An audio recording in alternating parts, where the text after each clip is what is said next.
Bonjour les enfants, aujourd'hui je vais vous raconter l'histoire des deux grenouilles à grande bouche.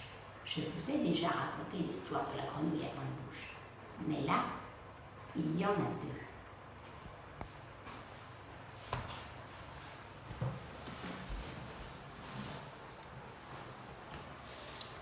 Vous connaissez la grenouille à grande bouche et sa terrible histoire. Mais si voyons la grenouille à grande bouche, un peu pénible, qui va voir tout le monde et parle tout le temps. « Hé, toi, t'es qui toi? Qu'est-ce que tu manges, toi ?»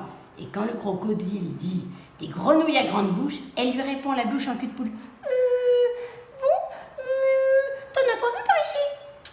Eh bien, voici pour votre plus grand plaisir l'histoire des deux grenouilles à grande bouche. Une histoire qui s'est passée il y a tellement longtemps que même les plus vieux pépés n'étaient pas encore nés. 1, 2, 3, tournez la page. Les deux grenouilles à grande bouche. Tiens, il pleut. Une goutte, puis deux, puis trois. La pluie tombe, tombe, tombe sans arrêt. Qui a ouvert les robinets du ciel? Qui fait déborder les baignoires des nuages? Quel sale temps que ce temps-là! Il pleut, il mouille, c'est la fête à la grenouille. Ça continue et ça n'en finit plus. Il trempe, il flotte, il pleut à verse. Et voilà que les rivières sortent de leur lit. Que les lacs deviennent mers. Quel déluge, quelle catastrophe. Tout le monde perd la tête, sauf une famille qui construit un bateau. Un bateau pas que beau, un bateau solide et aussi grand que possible. Chantons sous la pluie, nous chantons sous la pluie. Hélas, il n'y aura pas de place pour tout le monde, dit le capitaine. Deux de ci, deux de ça, deux de chaque, un chacun et une chacune. Pas moyen de faire plus, pas moyen de faire mieux. Le capitaine commande et la merveille.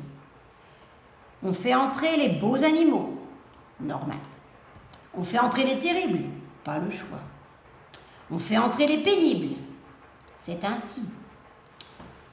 Et on fait entrer les pires. Ah non, pas elles. Pas les deux grenouilles à grande bouche. Et si. Bateau sur l'eau, la rivière, la rivière. Dès le début, sur le bateau, c'est la galère. Tout le monde est serré, personne n'a choisi ses voisins. Et en plus, il y en a qui chantent. Et qui chantent mal, les grenouilles à grande bouche. Et qui chantent fort, les grenouilles à grande bouche. Et qui chantent tout le temps, les grenouilles à grande bouche. Il était un petit navire, il était un petit navire qui n'avait jamais navigué, qui n'avait jamais navigué, ohé, ohé.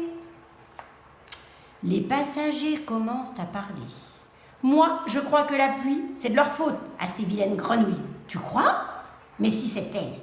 Et si elle continue comme ça, on ne sera jamais au sec, c'est sûr. Ohé, ohé, matelot, matelot navigue sur les flots.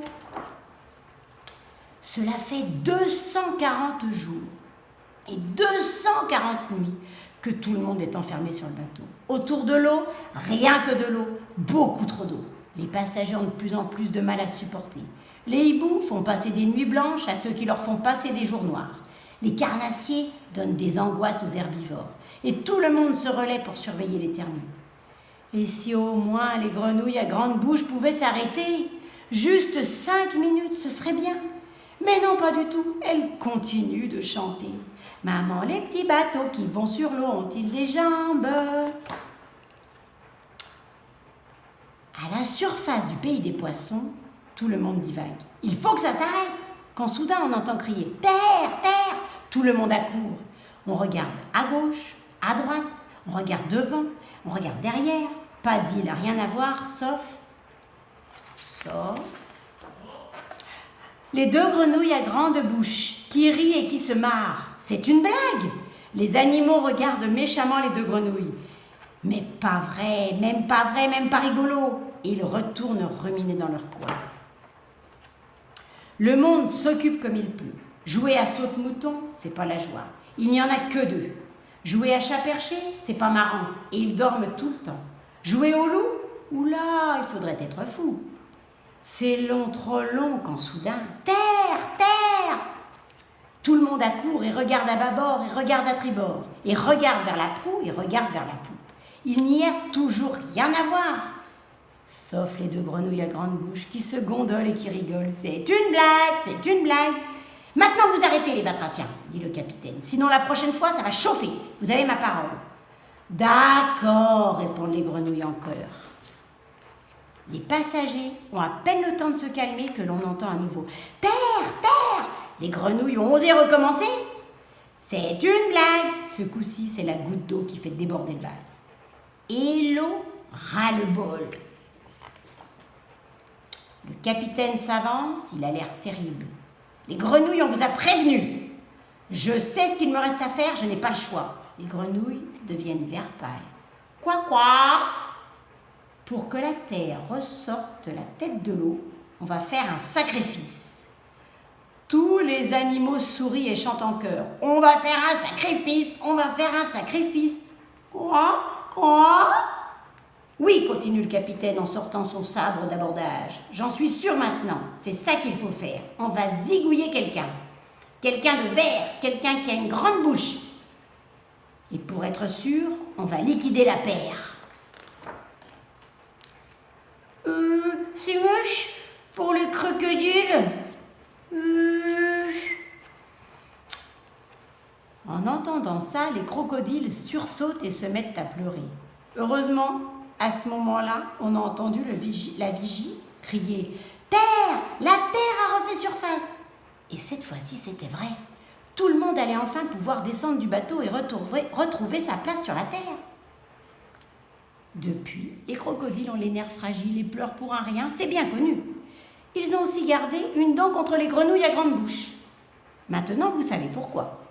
Et les grenouilles à grande bouche, elles continuent de plus belle, toujours prêtes à casser les oreilles et les orteils, elles chantent. Ah, les crococos, les crococos, les crocodiles sur les bords du Nil ont disparu depuis longtemps. Ah, les crococos, les crococos, les crocodiles. Et voici mon histoire des deux grenouilles à grande bouche qui est terminée. J'espère qu'elle vous a plu. À bientôt.